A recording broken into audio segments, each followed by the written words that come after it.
Sir, hi, Chair.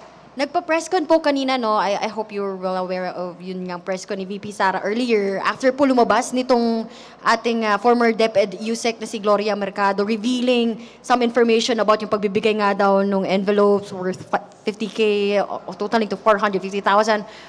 What can you say about... For 9 months. Yes, what can you say all about this point? Yung mga sagot din ni VP Sara and the sagot po ng Mercado. Well, may allegation si VP Sara na sinasabi niya parang disgruntled employee, and may allegation po siya na parang nagsusolicit daw something like 16 million. But it was answered by Yusek Mercado. Parang ang sinasabi niya parang it's a project ng supposed ng DepEd at parang wala namang perang involved. I think it's a machine, something like that po. So, one allegation against another allegation. So, yun po. Sir, balikan ko lang din yung presentation nyo kanina kasi you mentioned this word plunder, no? Pandarambong. First time din namin narinig to ngayon sa pagdinig. Ano po ba, can you elaborate lang mostly po yung Well, because the pahayag money involved here is not loose change. Hindi naman po bariyang pinag-uusapan dito. We are talking here of hundreds and hundreds of million peso na hindi po maipaliwanag kung paano po talaga nagamit. At kung makikita po natin dun sa mga line of questioning at sa mga answer, parang hindi po nagtutugma yung mga lumalabas, yung mga parang halimbawa po yung mga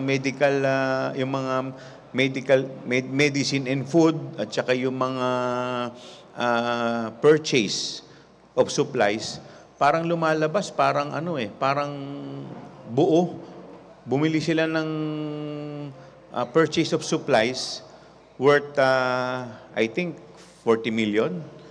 Meron pong 40 million, meron pong 35 million. Pero ang pinagtataka po namin bakit wala man lamang butal. Parang sakto po lahat yung mga numero. At kagaya po nung tinanong namin sa COA, parang lumalabas, sinasabi nga po nila, kaya nga ito daw po na red flag dahil parang hindi nagtutugma sa mga ebidensya na pine-present. Or yung iba, wala talagang ebidensya. So, kaya nga po nagkaroon ng notice of disallowance. Sir, gaano ka-importante ngayon yung pag-attend ni Vice President? Kung gaano kahalaga na pumunta sana si VP Sara Duterte sa hearings, ngayong may allegation na ganito si former Yusek Mercado?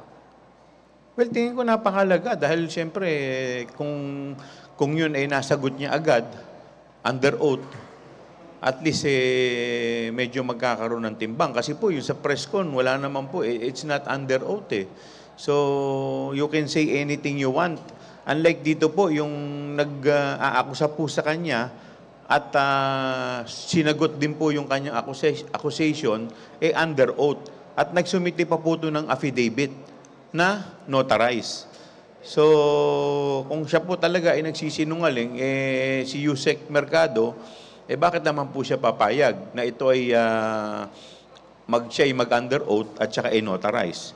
And considering na sa totoo lang, yung edad niya, retirable na 65 na 40 years in service. Pinakita naman po yung naging credentials niya, pati academic background niya. In fact, din pa siya ng DAP o Development dito po sa may Tagaytay, kung hindi po ako nagkakamali. So medyo, kung titignan po natin yung dalawa, medyo ito kasi nanumpa . So alam naman po niya yung magiging consequence nun kung siya po ay nagsisinungaling. Sir, kayo ba yung lumapit kay Yusek Mercado o siya po ba yung lumapit sa inyo? Paano po ba yung naging coordination? Paano niyo siya napagsalita? Well, actually, nandiyan na po siya kanina. So, meron pong nakipag-coordinate po siya sa isa sa mga miyembro ng committee. So, yun nga po. At nung pinakinggan po namin yung kanyang statement at may affidavit, talaga namang medyo nakakagulat din. Nakakagulat din po. Chair, ano pong ine-expect nyo in the next hearing? Meron pa ba kayong items, specific items na titingnan, i-explore? Ano pong aabangan namin in the next hearing? Actually, marami pa dahil may mga binanggit din si Yusek Mercado na mga personalities. Like yung kumausap sa kanya, inagbigay sa kanya ng 50,000 at yung asawa po nun na I think part din ng department ni BP Sara. So, sinapina na po namin yon. So, let's see kung ano po yung mga maririnig natin sa kanilang mga pahayag. Saan po ito hahantong?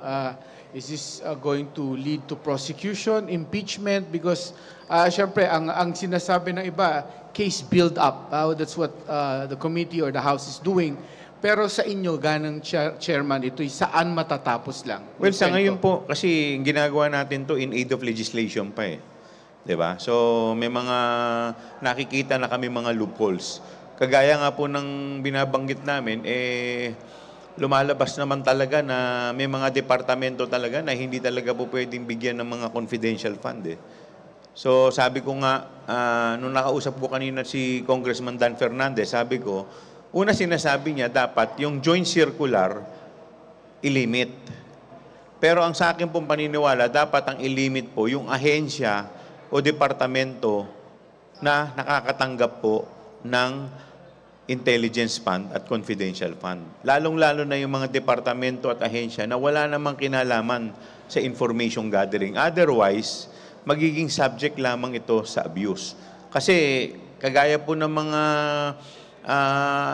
departamento, kagaya ng DepEd, Office of the Vice President, Office of the Vice Mayor, Office of the Provincial Vice Governor, yung mga yan wala naman po silang mandato to maintain peace and order.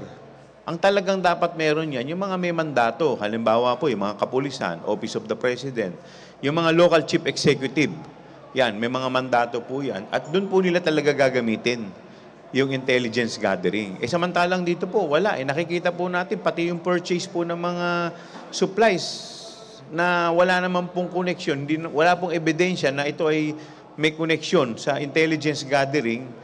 Kasi yun po yung lumalabas sa circular. Dapat lahat ang mga paggamit dito may kinalaman sa intelligence gathering. So legislation lang, it stops there. It will not be used for impeachment. Well, possibly. Meron pong, kasi palalim na po ng palalim yung ating investigasyon dito So lahat naman po yan posible. Thank you, Chair.